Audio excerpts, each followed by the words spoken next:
আমি একটা জিনিস খেয়াল করলাম কি, কেন জানি মেয়েদের পছন্দের সব সময় উপরে থাকে প্লে বয় টাইপের ছেলেগুলা, ভালো ছেলেরা কখনো থাকে না।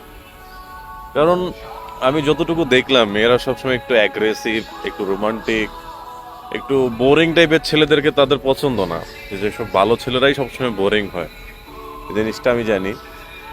তো মেয়েদের পছন্দগুলো সবসময় গাঁজাখোর, পাটপাত, মানে প্লে বয়, যার একাধিক রিলেশনশিপ থাকে তাদেরকেই, তাদেরকেই কেন পছন্দ।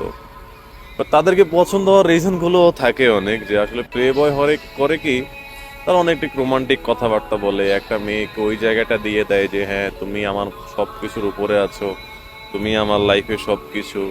এবং তাদের পরিচয়টাই হয় এইভাবে ইমোশনালি। এখন একটা ভালো ছেলের কাছে যখন আপনি যাবেন, বেচারারা যদি আপনি কিছু বলেন, হ্যাঁ সে আপনার কথায় কথায় মুখ লড়াবে, হ্যাঁ তুমি যা বলছো ঠিক আছে, তুমি যা বলছো ইয়ে করছে। এখন প্লে বয় জানে কি, প্লে বয় জানে যে রিলেশনশিপ একটা মেয়েকে পটানোটা কিভাবে করা লাগে এবং কতটা সহজ। তো এই ক্ষেত্রে প্লে বয়টা সবসময় উপরে থাকে তাদের পছন্দে। আর ভালো ছেলেগুলা সবসময় ওই যে এমন ছেলে, এমন মেয়েদের কাছে গিয়ে পড়ে, ওই যে কি বলে, এইসব মেয়েদেরকে কি বলে জানি, বারো ভাতারি, হ্যাঁ বারো ভাতারিদের কাছেই গিয়ে পড়ে। তাদের ইমোশন তো থাক দূরের কথা, বেচারা তখন কি একদম কষ্ট পাইতে পাইতে শেষ হয়ে যায়।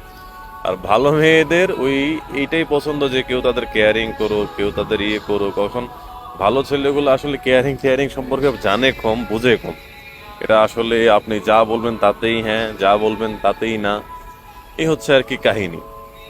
আমি আমার ব্যক্তিগত কথা, এটা ব্যক্তিগত লাইফ থেকে যতটুকু জানি বা যতটুকু বুঝছি, যে প্লে বয়দের সকল মেয়ে পছন্দ করেন, তারা জানে কিভাবে একটা মেয়েকে ইমপ্রেস করতে হয়। তো ভালো ছেলেগুলো এটা জানে না।